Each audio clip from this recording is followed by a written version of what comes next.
కోనసీమ నిత్య పెళ్లి కూతురు వ్యవహారంలో ట్విస్ట్ వెలుగు చూసింది. నిత్య పెళ్లి కూతురు నీలిమ రివర్స్ లో పోలీసులకు ఫిర్యాదు చేసింది. తనపై కొందరు తప్పుడు ఆరోపణలు చేస్తున్నారంటూ కంప్లైంట్ ఇచ్చింది.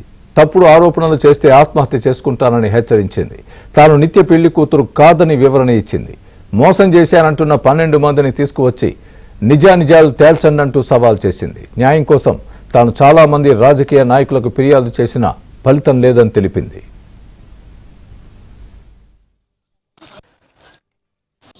న్యూస్ ఛానల్స్లో ఏదైతే స్ప్రెడ్ అవుతుందో అదంతా ఫేక్ న్యూస్ అండి. నచ్చింది మరి వాళ్ళు స్ప్రెడ్ చేసుకుంటున్నారు. కాంచనపాలెం పోలీస్ స్టేషన్కి వచ్చి కేసులు అవి ఫైల్ చేసాం.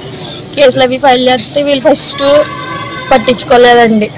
అంటే ఆ రోజు నైట్ వచ్చాము, బాగానే మాట్లాడారు. కానిస్టేబుల్ ఒక అతను ఉన్నారండి, జిఏ మల్లికార్జునరావు అని చెప్పి అతను ఉన్నాడు. ఆయన ఏంటంటే ఆడపిల్లలు 10 దాటితే ఇక్కడ ఉండకూడదమ్మా, అర్జునుడు ఇక్కడ నుంచి వెళ్ళిపోవడానికి క్యాకులేసేస్తే సర్లే అలాగే ఇంకా అన్నీ మాట్లాడేసుకున్నారు కదా. నెక్స్ట్ డే మార్నింగ్ వచ్చి ఇంకా తేల్చేసుకుందాం అన్నట్టుగా మాట్లాడిన తర్వాత నెక్స్ట్ డే మార్నింగ్ వచ్చిన తర్వాత వాళ్ళు ఇక్కడ ఏం తేల్చుకోవట్లేదు, కోర్టు చేసుకుంటాను అంటున్నారు. వెళ్ళి కోర్టులో తేల్చుకున్నా అంటే సరే చెప్పి ఇంకా అలా అన్నీ తిరిగామండి. ఎస్పీ ఆఫీస్కి, అమలాపురం ఎస్పీ ఆఫీస్ కానీ, మళ్ళీ జనసేన పార్టీలు కానీ తిరిగామండి.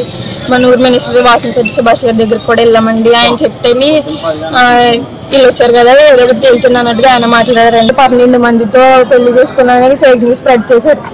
ఇద్దరు 12 మంది అంటున్నాడు, ఓకే కరెక్టే, ఇతను ఒకడు. మిగతా 11 మంది నాకు విత్ ప్రూఫ్స్తో కావాలండి. ప్రూఫ్స్తో లేకపోతే అతన్ని ఇంకేం చేసినా వాళ్ళే చేయాలండి.